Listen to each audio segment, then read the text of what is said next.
नमस्ते गुरुजी। नमस्ते गुरुजी। जय गुरुजी महाराज। जय गुरुजी साध संगत जी। गुरुजी की आज्ञा से आज मैं दिव्य आभा होली ग्रंथ से हिंदी का एक सत्संग जो कि आरती सिंगला आंटी जी ने लिखा था उसका पाठन करूंगा। रेलिवेंट पेजेस दिव्य आभा के 102 से 109 हैं, पेजेस 102 to 109। ओम नमः शिवाय, शिवजी सदा सहाय। ओम नमः शिवाय, गुरुजी सदा सहाय। जय गुरुजी, शुक्राना गुरुजी। साथ संगत जी, अब मैं हिंदी का सत्संग पढ़ना स्टार्ट करूंगा। मेरे पढ़ने में मेरी मिस्टेक्स को नज़रअंदाज करते हुए मुझे माफ़ करना। जय गुरुजी, शुक्राना गुरुजी।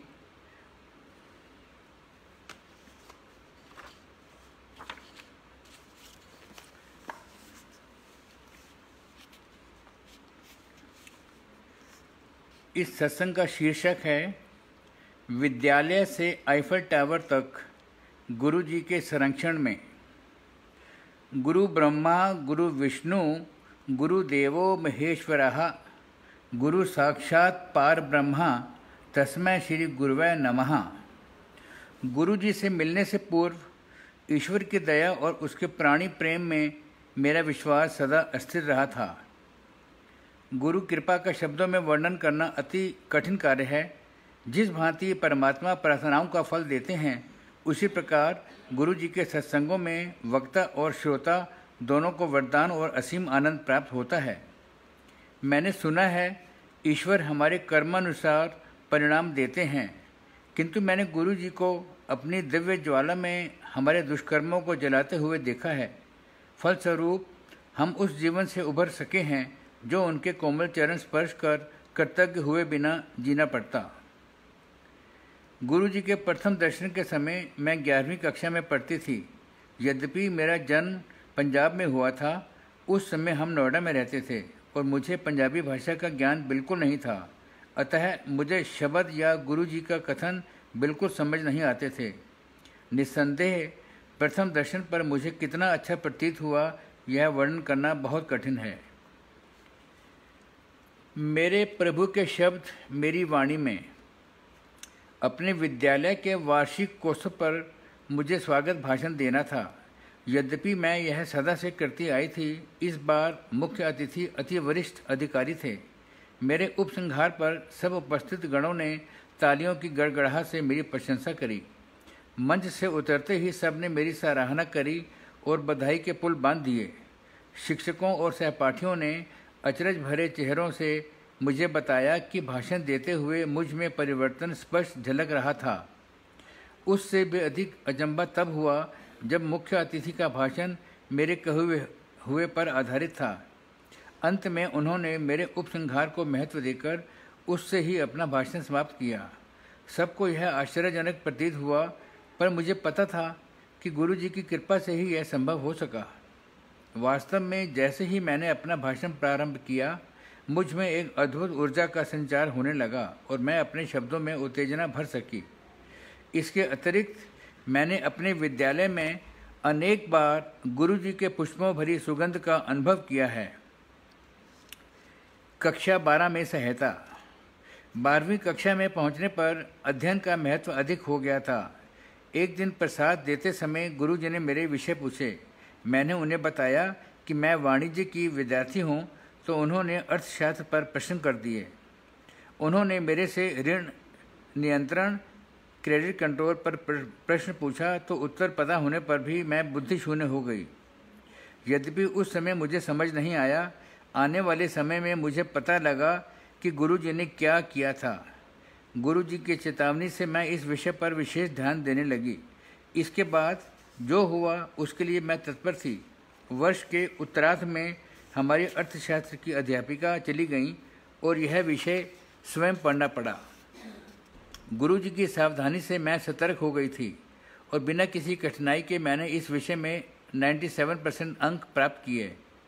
जैसे जैसे मेरी परीक्षाएं समीप आ रही थी, गुरुजी के पास दर्शन के लिए जाना कम हो गया। अंशतः उनके निर्देश थे कि मैं पढ़ाई पर ध्यान दूं।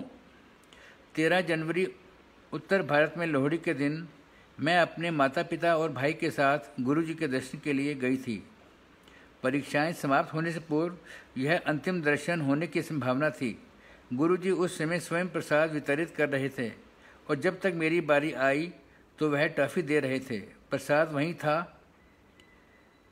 वहीं पर समाप्त करना था, ऐसा गुरुजी का आदेश था, किंतु टॉफ़ियाँ अपवाद था, सो मैंने थोड़ा सा प्रसाद वहीं पर खा लिया और शेष अपने पास रख लिया। मैं गुरुजी के पास आज्ञा लेने पहुंची और उनके कमल चरणों को स्पर्श करने झुकी। जब मैं उठ रही थी तो गुरुजी ने अपना एक चित्र निकाला और मुझे दिया। यद्यपि मैंने उनके पास कोई लिफाफा नहीं देखा था, मैं अति हर्षित हो गई, क्योंकि गुरुजी का चित्र तो अमूल्य है। गुरुजी ने उस रात क्या किया था, उन घटनाओं पर घर लौटते हुए चिंतन करने का अवसर मिला। उनके चित्र को अपने हाथों में पकड़े हुए मुझे आभास हुआ कि उसमें गुरुजी की सुगंध आ रही है और यह परीक्षाएं समाप्त होने तक रही। मैं यह चित्र अपने साथ परीक्षा भवन में ले जाती थी।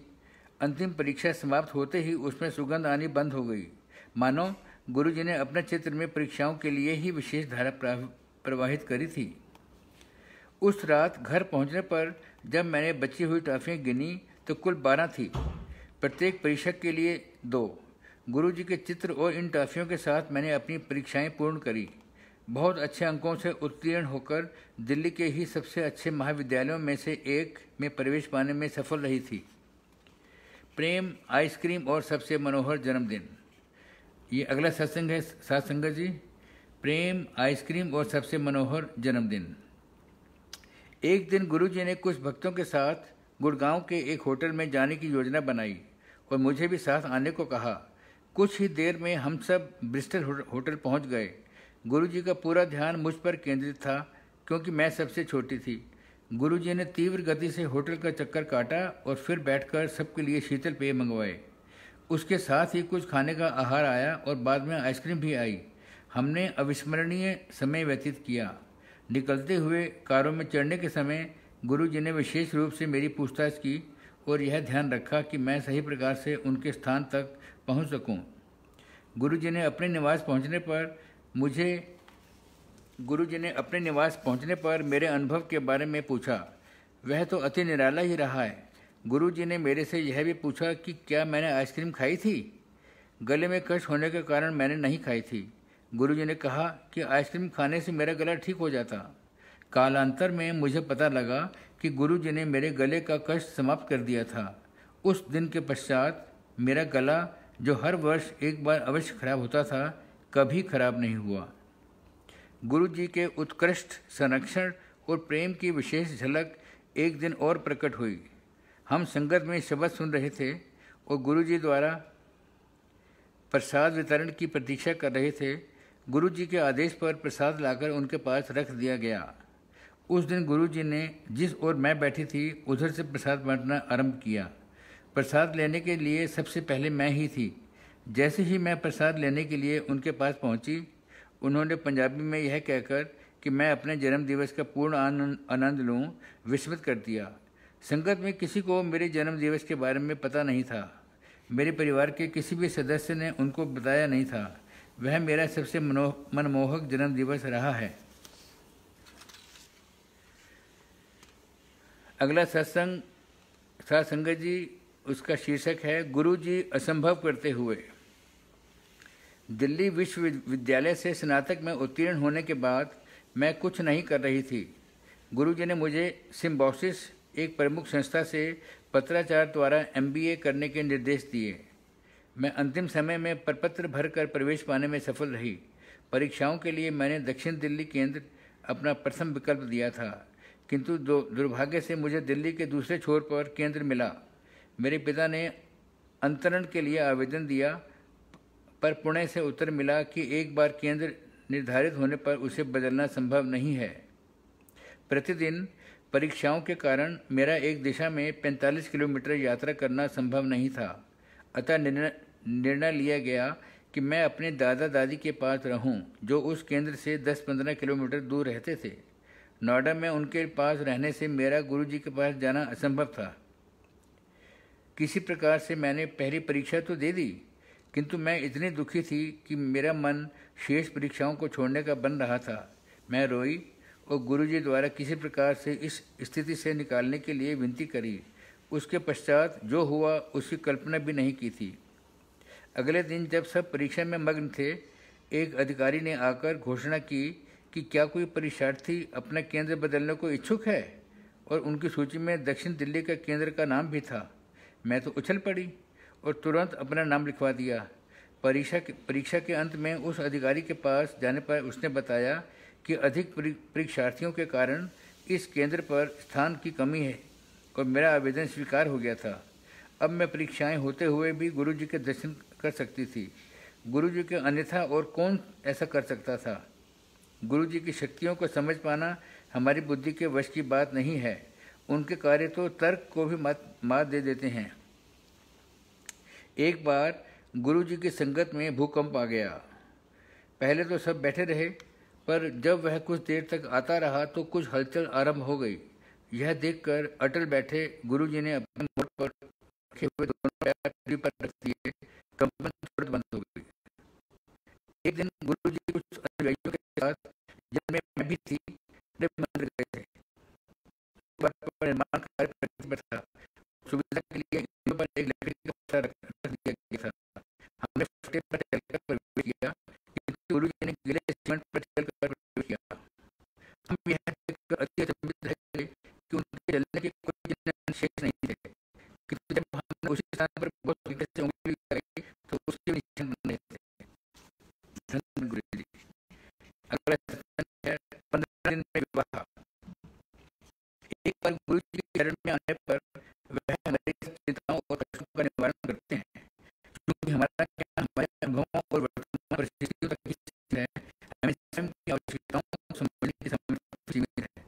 इसके विपरीत गुरुजी को उनका पूरा ध्यान है, उसके लिए वह प्रावधान कर देते हैं। गुरुजी ने मेरे विवाह का भी प्रावधान किया हुआ था और मेरी माँ को 6 वर्ष पूर्व ही बता दिया था कि यह घटना कब घटेगी, पर उसकी गति तीव्र थी। अप्रैल के आरंभ में गुरुजी ने मेरे पिता से पूछा, क्या किसी प्रस्ताव पर विचार हुआ है? मेरे पिता ने उत्तर दिया कि प्रस्ताव आया अवश्य है, किंतु उस पर गंभीरता से विचार नहीं हुआ, क्योंकि अभी मेरे विवाह के बारे में सोचा नहीं जा रहा। गुरुजी ने कहा कि उस पर विचार किया जाए। मेरे पिता ने तब इस बारे में परिवार में चर्चा की। मेरे होने वाले वर्ष स्वीडन में रहते थे और 16 अप्रैल को एक आए थे। यह निश्चित हुआ कि दोनों परिवार 17 अप्रैल को मिलेंगे। उस समय जब हमारी पहली भेंट हुई तो कुछ ही देर में पूरा वातावरण उल्लास हो गया। सब व्यवस्थाएं उस समय तय हुई और थोड़ी ही देर में हमारे बीच अंगूठी का आदान प्रदान भी हो गया। एक दिन में पाणी ग्रहण की तिथि भी निश्चित हो गई। उसी माह की 30 तारीख विवाह के सब प्रबंध अति तत्परता से किए गए और तिथि को संपन्न हो गया। यद्यपि गुरुजी विवाह में उपस्थित नहीं थे, सबने विवाह स्थल में सजावट, वातावरण, भोजन आदि व्यवस्थाओं की भूरी प्रशंसा की।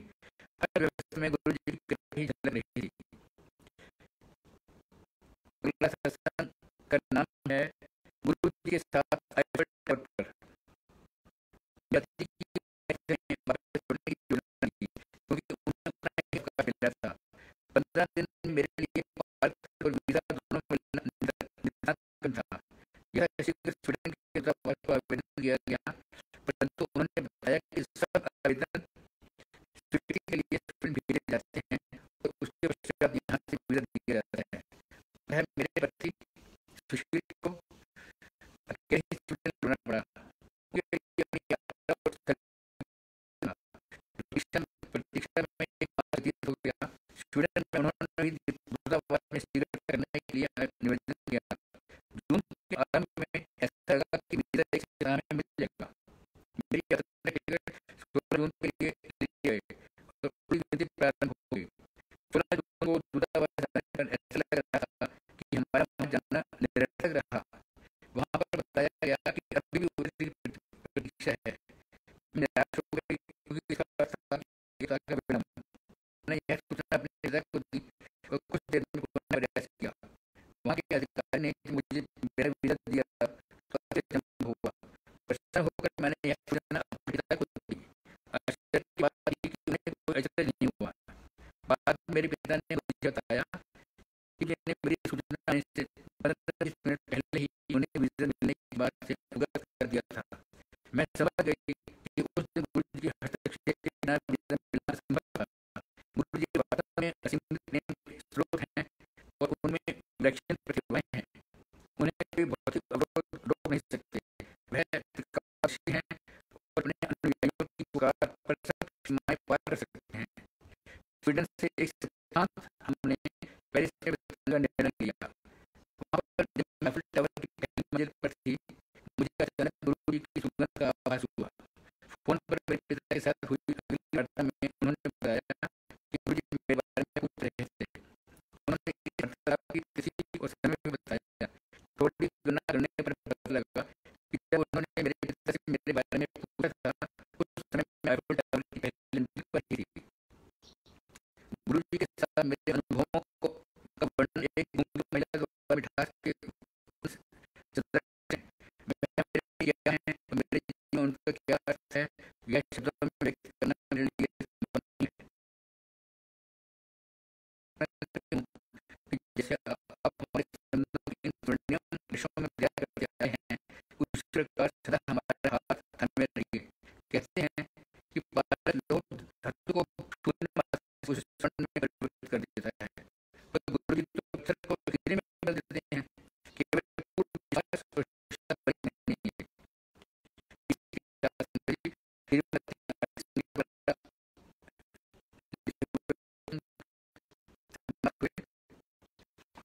मेरे में मेरे संतान में माफी चाहता हूँ, क्षमा करें, क्षमा के पात्र हूँ। ओम नमः शिवाय, शिवजी सदा सहाय। ओम नमः शिवाय, गुरुजी सदा सहाय। ओम ओम ओम। जय गुरु जी। शुक्राना गुरु जी। धन धन